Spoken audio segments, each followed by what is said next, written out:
घरातील washing machine दुरुस्तीसाठी गुगलवरून सर्व्हिस सेंटरला कॉल केला। दरम्यान एपीके फाईल मोबाईलवर आली आणि 2 दिवसांनी एका व्यक्तीच्या मोबाईलमधून चक्क 5.5 लाख रुपये गायब झाल्याची धक्कादायक घटना समोर आली आहे। मोबाईल वापरत असताना ऑटो डाउनलोड सेटिंग सुरू राहिल्यानं हॅकरने मोबाईल हॅक करून जळगावमधील रहिवासी निलेश सराफ यांच्या बँक खात्यातून तब्बल 4,65,000 लाखांची फसवणूक केल्याचा धक्कादायक प्रकार समोर आला आहे। अलीकडच्या काळात मोबाईलवरून ऑनलाईन ट्रान्झॅक्शन किंवा ऑनलाईन खरेदी आर्थिक व्यवहार ही देखील आपली गरज बनली आहे।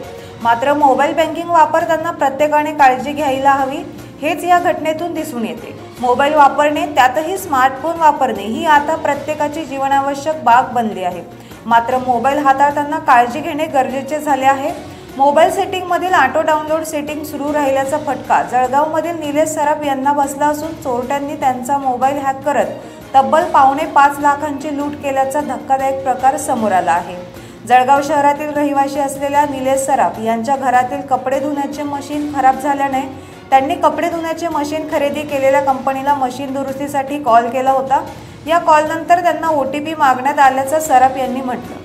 सराफ यांनी संबंधित कंपनीला OTP दिल्यानंतर काही वेळातच त्यांच्या बँक खात्यातून तब्बल 4,65,000 रुपये काढले गेल्याचं त्यांच्या लक्षात आले। निलेश सराफ यांच्या बँक खात्यातून पैसे काढले गेल्याचे लक्षात येताच त्यांनी तातडीनं सायबर पोलिसात जाऊन तक्रार दाखल केली आहे। या तक्रारीच्या अनुषंगाने सायबर पोलिसात गुन्हा दाखल करण्यात आला असून पोलीस या घटनेचा शोध घेत आहेत अशी माहिती पोलीस उपअधीक्षक नितीन गणपुरे यांनी दिली।